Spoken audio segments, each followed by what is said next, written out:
Hello എല്ലാവർക്കും നമ്മുടെ പുതിയൊരു വീഡിയോയിലേക്ക് സ്വാഗതം. അപ്പോൾ കുറേ നാളായി ഞാൻ വീഡിയോ ഇട്ടിട്ട്. വേറെ ഒന്നും കൊണ്ടല്ല, എനിക്ക് ഭയങ്കര തലവേദനയായിരുന്നു. തലവേദന എന്ന് പറഞ്ഞാൽ മൈഗ്രെയിൻ്റെ പ്രശ്നമുണ്ട്. ഈ മൈഗ്രെയിൻ ഉള്ളവർക്ക് അറിയായിരിക്കും, മൈഗ്രെയിൻ വന്ന ഒരുമാതിരി തലയ്ക്ക് ഭ്രാന്ത് പിടിച്ച അവസ്ഥയായിരിക്കും. വെളിച്ചം കാണാൻ പറ്റൂല, ലൈറ്റ് ഇടുമ്പോൾ കണ്ണിനൊക്കെ ഭയങ്കര വേദന, പിന്നെ ഫോൺ നോക്കാൻ പറ്റൂല, സൗണ്ട് കേൾക്കാൻ പറ്റൂല, അങ്ങനെ കുറേ പ്രശ്നങ്ങൾ. ഇപ്പോൾ അതൊക്കെ ഓക്കെ ആയി വരുന്നുണ്ട്. അപ്പോൾ യാത്ര ചെയ്യുമ്പോഴും നല്ല ബുദ്ധിമുട്ടുണ്ട് കേട്ടോ. അപ്പോൾ ഞാൻ കൽപ്പിച്ചിറങ്ങാൻ കാരണം എന്താ വെച്ചാൽ വെക്കേഷനായിട്ട് നമ്മൾ എവിടെയും കൊണ്ടുപോയിട്ടില്ല എന്ന് പറഞ്ഞാൽ എവിടെയും കൊണ്ടുപോയിട്ടില്ല. അപ്പോൾ വിസ്മയ്ക്ക് പോകാമെന്ന് പറഞ്ഞിട്ടുണ്ടെങ്കിൽ വിസ്മയ ചാടിക്കയറി പുറപ്പെട്ട് പോവാണ് കേട്ടോ. അപ്പം നമുക്ക് പോകുന്ന വഴിക്ക് പറശ്ശിനി കയറി തൊഴുതിട്ട് വേണം പോകാൻ വേണ്ടിയിട്ട്. അതാണ് ആകെയുള്ളൊരു സന്തോഷം. എനിക്ക് ഭയങ്കര ഇഷ്ടപ്പെട്ടൊരു സ്ഥലമാണ് കേട്ടോ പറശ്ശിനിക്കടവ്. പിന്നെയെന്ന് പറഞ്ഞാൽ നമ്മൾ പോകുന്ന വഴിക്ക് നല്ലോണം വിശക്കുന്നുണ്ടായിരുന്നു. അപ്പം നമ്മൾ ചായ കുടിക്കാൻ വേണ്ടി ഒരു ഹോട്ടലിൽ കയറി കേട്ടോ. നല്ല ഭക്ഷണമായിരുന്നു, നല്ല ടേസ്റ്റ് ഉണ്ടായിരുന്നു. ഞാൻ വെള്ളയപ്പം കടലക്കറി വാങ്ങിച്ചു, അവരൊക്കെ വെള്ളയപ്പം മുട്ട റോസ്റ്റും വാങ്ങിച്ചു. അങ്ങനെ ഫുഡൊക്കെ കഴിച്ച് നമ്മൾ നേരെ പറശ്ശിനിലേക്ക് വിട്ടു. അപ്പോൾ ഞാൻ കുഞ്ഞിനെ കൂട്ടിയിട്ടുണ്ടായിരുന്നില്ല, കാരണം വേറെ ഒന്നും കൊണ്ടല്ല. നമുക്ക് പാർക്കിലൊക്കെ പോകുമ്പോൾ കുഞ്ഞിനെയും കൊണ്ട് പോയാൽ ബുദ്ധിമുട്ടായിരിക്കും. അപ്പോൾ ഓനെ ഞാൻ ആദ്യമായിട്ടാണ് ഇത്രയും സമയം മാറി നിൽക്കുന്നത്, ആദ്യമായിട്ടാണ്. പിന്നെ അങ്ങനെയൊക്കെ ശീലിക്കണമല്ലോ, കാരണം നമുക്ക് എന്ത് അത്യാവശ്യം വന്നാലും അങ്ങനെ അടുത്തുനിന്ന് കുറച്ച് മാറി നിന്ന് പഠിക്കുന്നത് നല്ലതായിരിക്കും. എന്നാലൊക്കെ സങ്കടമുണ്ട് കേട്ടോ, പക്ഷെ ഞാൻ അവനങ്ങനെ വിട്ടു നിന്നിട്ടില്ല. അപ്പോൾ എന്നാലും സാരമില്ല, നമുക്ക് കിട്ടിയ ചാൻസ് മിസ്സാക്കണ്ടെന്ന് വിചാരിച്ച് ഞാൻ കയറി പോയതാട്ടോ. അപ്പം ഗീഷേട്ടൻ്റെ ഫ്രണ്ടും അവരെ ഫാമിലിയും ഉണ്ടായിരുന്നു. അപ്പോൾ പോകുന്ന വഴിക്കൊക്കെ നല്ലോണം കടകളുണ്ട് കേട്ടോ. മുന്നത്തെക്കാളും കുറേ കടകൾ വന്നിട്ടുണ്ട്. പിന്നെ ഈ നമ്മുടെ കമ്മലിൻ്റെ ഷോപ്പൊക്കെ കുറേ അധികം വന്നിട്ടുണ്ട്. അപ്പോൾ ഇതൊക്കെ ഞാൻ നോട്ട് വെച്ചിട്ടാട്ടോ ഉള്ളിലേക്ക് പോകുന്നത്. കാരണം എന്താ വെച്ചാൽ തിരിച്ച് വരുമ്പോൾ നമുക്ക് ചെറിയ രീതിയിലുള്ള പർച്ചേസിംഗ് ഒക്കെ നടത്താമല്ലോ. പോകുമ്പോൾ കുഞ്ഞിന് കളിക്കുന്ന എന്തെങ്കിലും വാങ്ങിക്കണം എന്നുണ്ട്.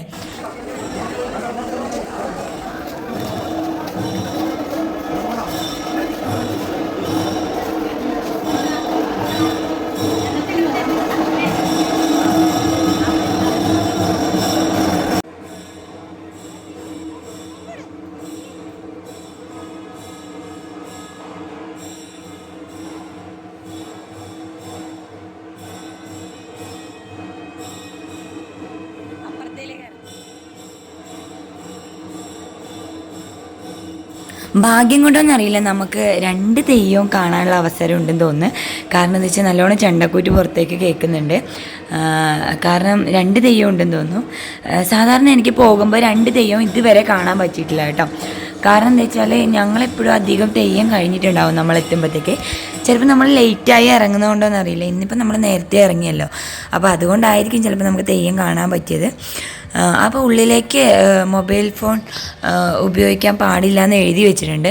അപ്പോൾ ഈ പുറത്തത്തെ വീഡിയോ ഒക്കെ എടുത്തിട്ട് ഞാൻ പിന്നെ ഫോൺ ഉള്ളിലേക്ക് പോകുമ്പോൾ എടുത്തില്ല കേട്ടോ. അപ്പോൾ ഇങ്ങനെ ഒരു ബോട്ട് പോകുന്നതുകൊണ്ട് ഇതിൽ 2 നിലയാട്ടോ, നല്ല ഭംഗിയുണ്ട് കാണാൻ വേണ്ടി, ഇഷ്ടംപോലെ സ്പേസും ഉണ്ട് കേട്ടോ. അങ്ങനെ നമ്മൾ കാലൊക്കെ കഴുകി ഉള്ളിൽ കയറി കേട്ടോ. ഉള്ളിൽ കയറി നന്നായിട്ട് പ്രാർത്ഥിച്ചു. ഇവിടുത്തെ പ്രധാനപ്പെട്ട പ്രസാദം എന്ന് പറയുന്നത് ഈ പയറും ഈ തേങ്ങാക്കൊത്തുമാണ് കേട്ടോ. കൂടെ ഒരു ചായയും കൂടി വരുന്നുണ്ട്. നല്ല ടേസ്റ്റാണ് കേട്ടോ ഇത് രണ്ടും. പിന്നെ നമുക്ക് അത് കഴിച്ചാൽ തന്നെ വയറെന്ന് അറിയും. പിന്നെ പിള്ളേരെല്ലാം ഉണ്ടായതുകൊണ്ട് നമ്മൾ ചായ കുടിച്ചിട്ട് വന്നേ ഉള്ളൂ. അതുകൊണ്ട് തന്നെ നമ്മൾ അധികം ഉണ്ടായിരുന്നത് നമ്മൾ കടലാസിൽ പൊതിഞ്ഞ് കൊണ്ടുവരാമെന്ന് വിചാരിച്ച് വണ്ടിയിൽ വെച്ചിട്ടുണ്ടായിരുന്നു. പിന്നെ കഴിക്കാമല്ലോ. പിന്നെ ഞാൻ പോകുമ്പോൾ കണ്ടുവച്ച് ഈ കമ്മലിൻ്റെ അടുത്തേക്ക് വന്നു. പിന്നെ ഒരുപാട് അടിപൊളി കമ്മലുണ്ട്. പക്ഷേ എനിക്ക് ഈ വലിയ കമ്മലൊന്നും അത്ര ഇഷ്ടമല്ല. പക്ഷേ ഇഷ്ടമാണോ ചോദിച്ചാൽ ഇഷ്ടമാണ്. വേറെ ആൾക്കാരൊക്കെ ഇട്ട് കാണുമ്പോൾ നമുക്കൊന്ന് നല്ല ഭംഗിയുണ്ട്, അടിപൊളി ഉണ്ട് എന്നൊക്കെ തോന്നും. എന്നിട്ട് ഞാനിങ്ങനെ കുറേ പ്രാവശ്യം വാങ്ങിച്ചിട്ടുണ്ട്. മറ്റുള്ളവരിട്ട് കാണുമ്പോൾ നമുക്ക് നല്ല ഭംഗിയുണ്ട്, അപ്പോൾ ഞാനിതിട്ടാലും നല്ല അടിപൊളി ഉണ്ടാവും. അതിപ്പോൾ ഡ്രസ്സിൻ്റെ കാര്യത്തിൽ എനിക്ക് അങ്ങനത്തെ അബദ്ധം പറ്റിയിട്ടുണ്ട് കേട്ടോ. അങ്ങനെ ഞാനിങ്ങനെ വലിയ കമ്മലൊക്കെ എടുത്തിട്ട് വീട്ടിൽ പോയിട്ട് നമ്മളിങ്ങനെ ഇട്ട് കണ്ണാടിയിൽ നോക്കുമ്പോൾ ഒരു കൊക്കാച്ചീനെ പോലെ ഉണ്ടാവും. കൊക്കാച്ചീനെ പോലെയല്ല, എന്നാലും നമുക്കത് ഒട്ടും ചേരുന്നുണ്ടാവില്ല. എനിക്ക് അങ്ങനെ കുറേ അനുഭവം ഉണ്ടായിട്ടുണ്ട് കേട്ടോ. അങ്ങനെ അനുഭവമുള്ളവർ പറയണം. പെൺപിള്ളേർക്ക് മിക്കപ്പോഴും ഇങ്ങനെയുള്ള അനുഭവങ്ങൾ ഉണ്ടാവുമായിരിക്കും. പിന്നെ ഓരോരുത്തരുടെ മുഖത്തിന് പല ടൈപ്പ് കമ്മലാണല്ലോ ചേരുന്നത്. ഞാൻ അങ്ങനെ വിചാരിക്കലുണ്ട് ഓരോരിക്കാം. പക്ഷേ എപ്പോഴും അധികം അങ്ങനെയാണ് സംഭവിക്കാറുള്ളത്. ഡ്രസ്സിൻ്റെ കാര്യത്തിലാണെങ്കിലും അങ്ങനെ തന്നെ. അങ്ങനെ നമ്മൾ വിസ്മയിലെത്തി. ഏകദേശം 9:30 ആയപ്പോൾ നമ്മൾ അവിടെ എത്തിയെങ്കിലും എൻട്രി ടൈം ശരിക്കും 10:30 തോന്നുന്നു വരുന്നത്. അങ്ങനെ അപ്പോൾ ആ ടൈമൊക്കെ ആയപ്പോഴത്തേക്ക് നമ്മൾ ടിക്കറ്റൊക്കെ എടുത്തു. പിന്നെ ടിക്കറ്റിന് നമ്മൾ മുന്നേ ഒക്കെ പോകുമ്പം പൈസ കുറവായിരുന്നു. ഇപ്പം 600-650 മറ്റും ഉണ്ടെന്ന് തോന്നുന്നു. പിന്നെ നമ്മൾ പോയിട്ട് ഡ്രസ്സൊക്കെ ചേഞ്ച് ചെയ്തു, ഉള്ളിലേക്ക് കയറിയിട്ടാണ്. പിന്നെ ഞാൻ ഇതിനു മുമ്പ് ഇവിടെ വന്നതെന്ന് പറഞ്ഞാൽ മുന്നേ സ്കൂളിലായിരുന്നു വർക്ക് ചെയ്തുകൊണ്ടുണ്ടായിരുന്നത്. അന്നേരം പിള്ളേരെയും കൊണ്ട് അവിടുത്തെ പിള്ളേരെയും കൊണ്ട് നമ്മളിങ്ങനെ ടൂർ വരുമ്പോൾ വന്നാൽ നമുക്ക് അങ്ങനെയൊന്നും വെള്ളത്തിലിറങ്ങി കളിക്കാൻ പറ്റില്ല. കാരണം എന്താ വെച്ചാൽ പിള്ളേരെ ശ്രദ്ധിക്കേണ്ടതുകൊണ്ട് അന്നൊന്നിലും എനിക്ക് കയറാൻ പറ്റിയില്ലായിരുന്നു. ജസ്റ്റ് കണ്ടിട്ട് വന്നതേ ഉള്ളൂ. പിന്നെ പക്ഷേ ഒരു സംഭവത്തിൽ കയറിയായിരുന്നു കേട്ടോ. ഭയങ്കര അടിപൊളിയായിരുന്നു. നല്ല പേടിപ്പെടുത്തുന്നു എന്നാണെങ്കിലും നല്ല രസമുണ്ടായിരുന്നു. പിന്നെ അപ്പോൾ അതിലൊന്നും കൂടെ കയറണം എന്ന് എനിക്ക് ആഗ്രഹം ഉണ്ടായിരുന്നു. ഫസ്റ്റ് രണ്ട് റൈഡിൽ കയറിയത് ഒന്ന് ആ ഒരു ഫിഷിൽ ഇങ്ങനെ പോകുന്ന പോലത്തതും, രണ്ടാമത് കയറിയത് ഈ ഒരു റൗണ്ട് അടിക്കുന്ന സാധനത്തിലാണ് കേട്ടോ. ഇതിൽ കയറിയപ്പോൾ തന്നെ ആ ചേച്ചിക്ക് തല ഇറങ്ങാൻ തുടങ്ങി കേട്ടോ. എനിക്ക് തല ഇറങ്ങിയെങ്കിലും വലുതായിട്ടൊന്നുമില്ലായിരുന്നു. പക്ഷേ ചേച്ചിക്ക് നല്ല ക്ഷീണം പിടിച്ചു. ഓറാടെ തന്നെ ഇരുന്നു കേട്ടോ. ഇതിൽ കയറിയപ്പോൾ അവിടെ തന്നെ ഒരു സൈഡായി. അങ്ങനെ ഓറാടെ ഇരുന്നു. പിന്നെ ഞാൻ പറഞ്ഞ അഡ്വഞ്ചറായിട്ടുള്ള പേടിപ്പെടുത്തുന്ന അടിപൊളിയായിട്ടുള്ള ഒരു സാധനം എന്ന് പറയുന്നത് ഇതാണ് കേട്ടോ. ഇത് അടിപൊളിയാണ്. ഇതെന്തായാലും ട്രൈ ചെയ്യണം. പക്ഷേ അവിടെ പറയുന്നുണ്ട് പ്രഗ്നൻ്റ് ആയവരോ ഹാർട്ട് പേഷ്യൻറ്റോ മറ്റ് ഉള്ളവരൊന്നും കയറാൻ പാടില്ല എന്ന് പറയുന്നുണ്ട്. അത് ശരി തന്നെയാന്ന് തോന്നുന്നു. ഇതിനകത്ത് കയറി ചിലപ്പോൾ ചത്തുപോകും. അത്ര പേടിയാവുന്നുണ്ട് കേട്ടോ. എങ്കിൽ പോലും ഇവിടെ വിസ്മയിൽ കുറച്ച് അടിപൊളിയായിട്ടുള്ള റൈഡായിട്ട് എനിക്ക് തോന്നിയത് ഇതാണ്. പിന്നെ മറ്റുള്ളതൊക്കെ നോർമൽ എല്ലാ പാർക്കിലും ഉള്ള പോലെ തന്നെയാണ് ഉള്ളത്. പിന്നെ എന്നാലും കുഴപ്പമില്ല. പക്ഷെ നല്ല ഹാപ്പി ആയിരുന്നു കേട്ടോ. ആ ഒരു ദിവസം എന്ന് പറഞ്ഞാൽ അടിപൊളിയായിരുന്നു. കാരണം എന്താ വെച്ചാൽ എനിക്കറിയില്ല, ഇപ്പോൾ പുറത്തൊക്കെ ഔട്ടിങ്ങിന് പോകുന്ന പോലെയല്ല, അതിനേക്കാളും അടിപൊളിയായിരുന്നു. എന്തെന്നറിയില്ല, മനസ്സിനൊക്കെ ഇങ്ങനെ ഭയങ്കര ഒരു സന്തോഷമായിരുന്നു. പിന്നെ ഞാൻ ഓരോ റൈഡിൽ കയറുമ്പോൾ ഇങ്ങനെ തന്നെത്താൻ ചിരിക്കുന്നൊക്കെ ഉണ്ടായിരുന്നു. കാരണം എന്താ വെച്ചാൽ എനിക്ക് എന്താണെന്നറിയില്ല, എനിക്ക് ഭയങ്കര ഇഷ്ടപ്പെട്ടു. പിന്നെ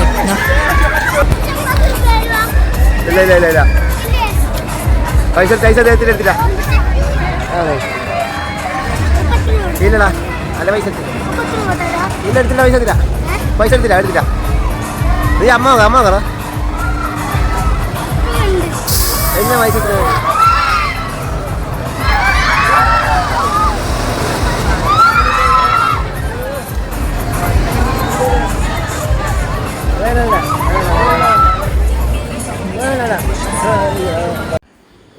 കയറുമ്പോൾ ഉണ്ടായിരുന്ന ആവേശമൊന്നും എനിക്ക് ഇറങ്ങുമ്പോൾ ഉണ്ടായിരുന്നില്ല കേട്ടോ. നല്ല ക്ഷീണം പിടിച്ചിട്ടുണ്ടായിരുന്നു. പിന്നെ അത് കഴിഞ്ഞ് നമ്മൾ പിന്നെ പോയതെന്ന് പറഞ്ഞാൽ ഈ പിള്ളേർക്ക് ഇങ്ങനെ നമ്മൾ മാത്രം കയറിയാൽ പോരല്ലോ, പിള്ളേർക്ക് അവസരം കൊടുക്കണമല്ലോ. അങ്ങനെ ഈ ഒരു സാധനത്തിൽ പിള്ളേരെ കയറ്റി വിട്ടു. അവർ റൗണ്ട് അടിക്കുന്ന സമയത്ത് നമ്മൾ അടുത്ത സാധനത്തിൽ കയറി കേട്ടോ. ഈ ഒരു കാളപ്പുറത്ത് കയറി. ഇനിയിപ്പോൾ അതിൻ്റെ കുറവും കൂടെ ഉള്ളൂ. അങ്ങനെ അതിൻ്റെ മുകളിലും വലിഞ്ഞ് കയറി.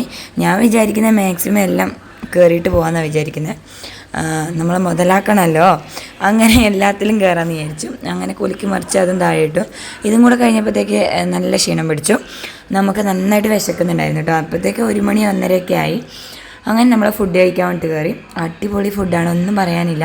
ഞാൻ ഫുഡിനൊന്നും കുറ്റം പറയാറില്ല. കാരണം എനിക്ക് എല്ലാ ഫുഡും ഇഷ്ടമാണ്. എല്ലാ ഫുഡും ടേസ്റ്റുള്ള ഫുഡാണ്. ഒന്നല്ലെങ്കിൽ മറ്റൊരു രീതിയിൽ എല്ലാം ടേസ്റ്റുള്ള ഫുഡ് തന്നെയാണ്. അപ്പോൾ അവിടുന്ന് ചോറ് സാമ്പാറും ഒക്കെയാണ് കഴിച്ചത്. പിന്നെ കുറച്ചും കൂടെ റൈഡിൽ കയറി നമ്മൾ. പക്ഷേ ഫോൺ കൊണ്ട് വെച്ചിട്ടുണ്ടായിരുന്നു കേട്ടോ. ബാക്കിയുള്ളതൊന്നും നമ്മൾ വീഡിയോ എടുത്തിട്ടില്ല. അങ്ങനെ ഒരു 6 മണിയൊക്കെ ആയപ്പോഴത്തേക്ക് നമ്മൾ അവിടുന്ന് വിട്ടു കേട്ടോ. അങ്ങനെ വിസ്മയോട് ചാറ്റ് പറഞ്ഞ് നമ്മൾ അവിടുന്ന് വന്നു. കുറച്ച് ഇപ്പുറത്തേക്ക് എത്തിയപ്പോഴത്തേക്ക് നല്ല മഴയായിരുന്നു. നല്ല മഴ എന്ന് പറഞ്ഞാൽ അടിപൊളി മഴയായിരുന്നു. അപ്പോൾ ഈ റൈഡിനകത്തൊക്കെ കയറി കുത്തി മറിഞ്ഞുകൊണ്ട് തന്നെ ഭയങ്കര വിശക്കുന്നുണ്ടായിരുന്നു. അപ്പോൾ നമ്മൾ അടുത്ത് കണ്ട ഒരു തട്ടടയിൽ കയറി. അവർ നെയ്പ്പത്തിലും ചിക്കൻ കറിയും കഴിച്ചു. ഞാൻ കപ്പ ബിരിയാണി കേട്ടോ കഴിച്ചത്. നല്ല ചൂട് കട്ടൻ ചായ ഉണ്ടായിരുന്നു. അപ്പോൾ അതൊക്കെ കഴിച്ച് നമ്മൾ വയറൊക്കെ നിറഞ്ഞു. വീട്ടിലേക്ക് പോകട്ടോ. ഭയങ്കര മഴയാണ്. നല്ല മഴ എന്ന് പറഞ്ഞാൽ ഭയങ്കര മഴയായിരുന്നു. അങ്ങനെ വീട്ടിലെത്തി.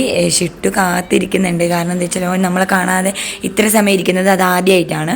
അപ്പോൾ ഇന്ന് ഞങ്ങൾ വരുമ്പോൾ കേക്കൊക്കെ വാങ്ങിച്ചിട്ടാട്ടോ വന്നത്. വേറൊന്നുമല്ല, ഇന്ന് എൻ്റെ അച്ഛൻ്റെ അമ്മയും 29ാമത്തെ വെഡിങ് ആനിവേഴ്സറിയാണ്. അപ്പോൾ ഞാൻ വിചാരിച്ചു എന്നാൽ പിന്നെ ഒരു കേക്ക് വാങ്ങിച്ചു കൊടുക്കാമെന്ന്. അങ്ങനെ എപ്പോഴൊന്നും കേക്ക് വാങ്ങിക്കാറില്ല. എന്നാലും ഇന്ന് ഞാൻ വിചാരിച്ചു ഒരു കേക്ക് വാങ്ങിച്ചു കൊടുക്കാമെന്ന്. അങ്ങനെ കേക്കൊക്കെ വാങ്ങിച്ചു കൊടുത്തു. ഇവരിങ്ങനെ കേക്കൊക്കെ മുറിച്ച് ശീലേ ഇല്ല കേട്ടോ. അമ്മയൊക്കെ ആദ്യമായിട്ടായിരിക്കും അങ്ങനെ കേക്ക് മുറിക്കുന്നത്. ഒരു പ്രാവശ്യം അങ്ങോട്ട് മുറിച്ചിട്ടുണ്ടെന്ന് തോന്നുന്നു. പിന്നെ ഇപ്പോഴാണ് മുറിക്കുന്നത്. അപ്പം കുഞ്ഞി എന്നെ കാണുന്ന സന്തോഷത്തിനേക്കാൾ ഈ കേക്ക് കണ്ട സന്തോഷത്തിലാന്ന് തോന്നുന്നു. അങ്ങനെ കുഞ്ഞിക്ക് കേക്ക് കൊടുക്കാത്തതിന് വെപ്രാളായിരുന്നു അവിടെ. പിന്നെ ഒരു അടിപിടിയായിരുന്നു. പിന്നെ അതിൻ്റെ ഇടയ്ക്ക് ഒരുത്തൻ കേക്ക് ഇങ്ങനെ ചിള്ളിപ്പെറുക്കി അതിനകത്ത് നിന്ന് ഇടയ്ക്ക് തിന്നുന്നുണ്ട്. പിന്നെ ആകെ മൊത്തത്തിലൊരു വെപ്രാളായിരുന്നു. കാരണം എന്താ വെച്ചാൽ ഈ കേക്ക് എങ്ങനെയെങ്കിലും അകത്താക്കാൻ വേണ്ടിയാണ് ഇവന്മാർ രണ്ടും കളിക്കുന്നത്. അപ്പോൾ ഇന്നത്തെ വീഡിയോ ഇത്രയേ ഉള്ളൂ. നമ്മളെ ചാനൽ ഇഷ്ടപ്പെടുകയാണെങ്കിൽ അല്ലെങ്കിൽ നമ്മളെ വീഡിയോ ഇഷ്ടപ്പെടുന്നവരുണ്ടെങ്കിൽ ഒന്ന് സബ്സ്ക്രൈബ് ചെയ്യണം കേട്ടോ. അപ്പോൾ ബായ്.